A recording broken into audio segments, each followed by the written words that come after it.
Hello, and welcome to Speak and Listen with me, the active speaking practice session from Faster English.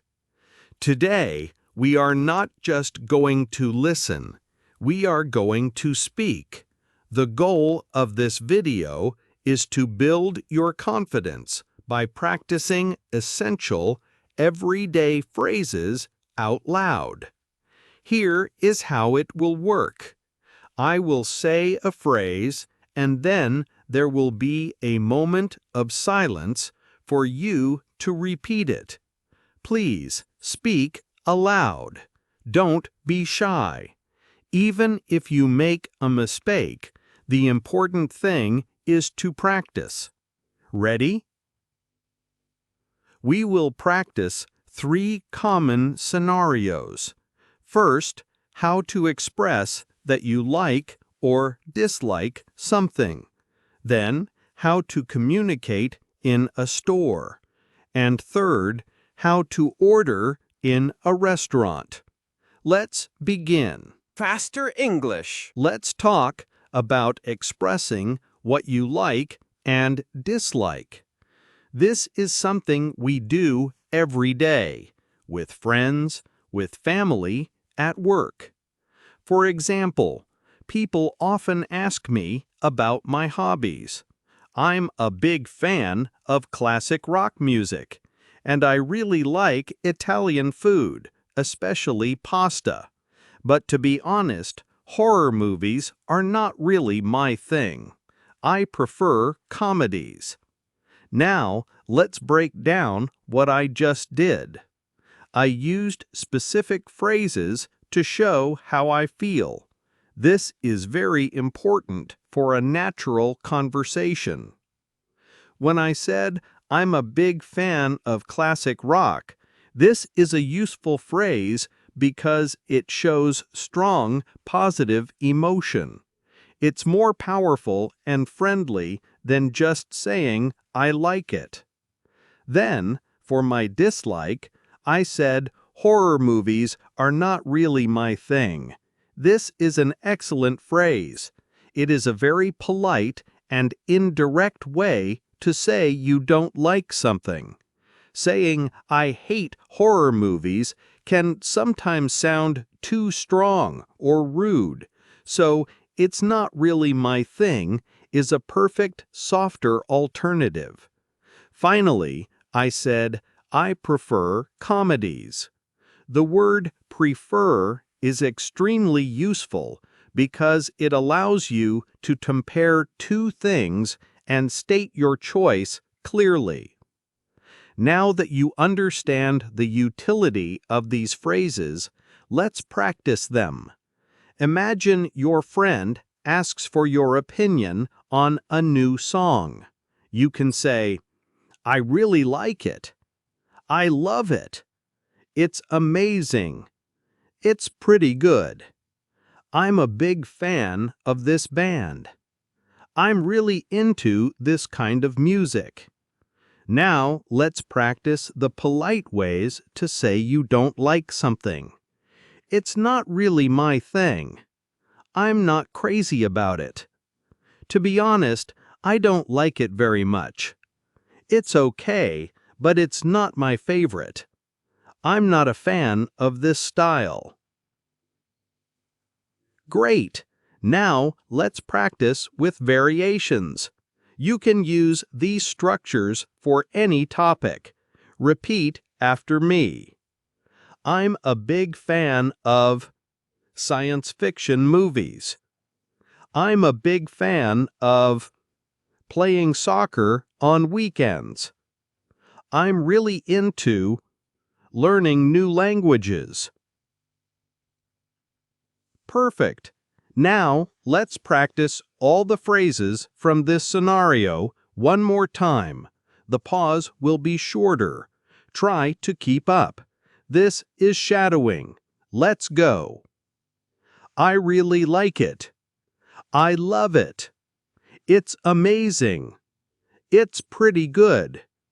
I'm a big fan of this band. I'm really into this kind of music. It's not really my thing. I'm not crazy about it. To be honest, I don't like it very much. It's okay, but it's not my favorite. I'm not a fan of this style. Great work! Now for our second scenario, a store. I'm not a big fan of shopping, but sometimes we all need to buy new things. Last week, I was looking for a new jacket. When I need help, I have to start the conversation. Let's break down the useful phrases for this situation. The first challenge is just getting attention politely. Simply saying, "Excuse me," is the perfect start. If you don't need help, it's also very useful to know how to say that politely. "I'm just browse, thanks," tells the shop assistant you want to look around by yourself. It's a very common and helpful phrase. Finally, when you want to ask about an item, starting your question with "Do you have?" or "Can I?" is the most natural way to do it.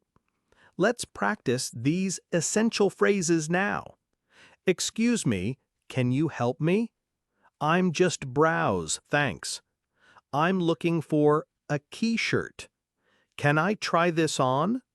Where are the fitting rooms? Do you have this in a different color? Do you have this in a medium? How much is this? That's a little expensive. Do you have anything cheaper? Okay, I'll take it. I'll pay by card. I'll pay with cash. Wonderful.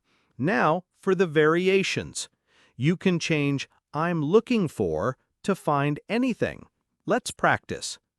I'm looking for a pair of jeans. I'm looking for a gift for a friend. And you can use "Do you have this in" for sizes and colors. Repeat after me. Do you have this in a smaller size? Do you have this in blue? Do you have this in a larger size? Fantastic! Let's practice all the phrases again with a shorter pause. Shadowing time. Excuse me, can you help me? I'm just browse, thanks. I'm looking for a t-shirt. Can I try this on? Where are the fitting rooms? Do you have this in a different color?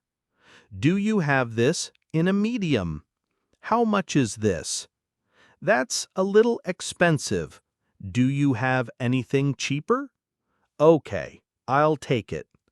I'll pay by card. I'll pay with cash. Excellent! This is my favorite scenario because I love eating out.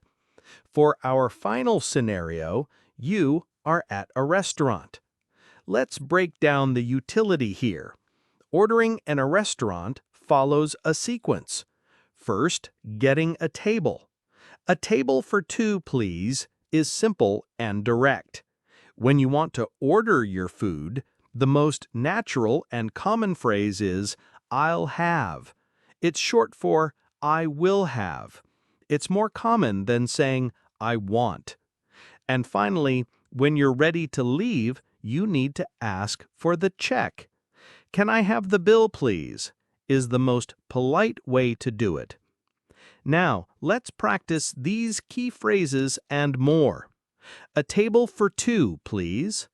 "Could we have a table by the window?" "Could I see the menu, please?" "I'm ready to order." "What do you recommend?" "What's the soup of the day?" "I'll have the chicken sandwich." "For me, the pasta, please." "Could we have some water, please?" "Everything was great, thank you." "Can I have the bill, please?" "Is service included?" Fantastic! Let's practice the variations. You can change "a table for" depending on your group. "A table for one, please." "A table for four, please." And you can use "I'll have" to order anything. Repeat after me. I'll have the steak. I'll have a glass of orange juice, please. You are doing a great job. Let's do the final shadowing round. Short pauses. Let's go. A table for two, please. Could we have a table by the window? Could I see the menu, please? I'm ready to order. What do you recommend? What's the soup of the day? I'll have the chicken sandwich. For me, the pasta, please. Could we have some water, please? Everything was great, thank you. Can I have the bill, please? Is service included? Excellent. And that's it. Fantastic work today. You practiced dozens of useful, natural phrases for 3 very common scenarios. You also learned why they are useful. You should be very proud of your effort. Remember, repetition is the key to fluency. The more you practice speaking, the more natural and automatic it will become. Save this video and try to practice with it a few times a week. You will see a big difference in your confidence. If you found this practice useful, please give this video a like and subscribe to Faster English for more lessons just like this one. And for your final practice, answer this question in the comments. Which scenario was the most useful for you? Number 1, 2, or 3? I will read all of your answers. Thank you for practicing with me today. Keep speaking, keep learning, and I'll see you in the next video.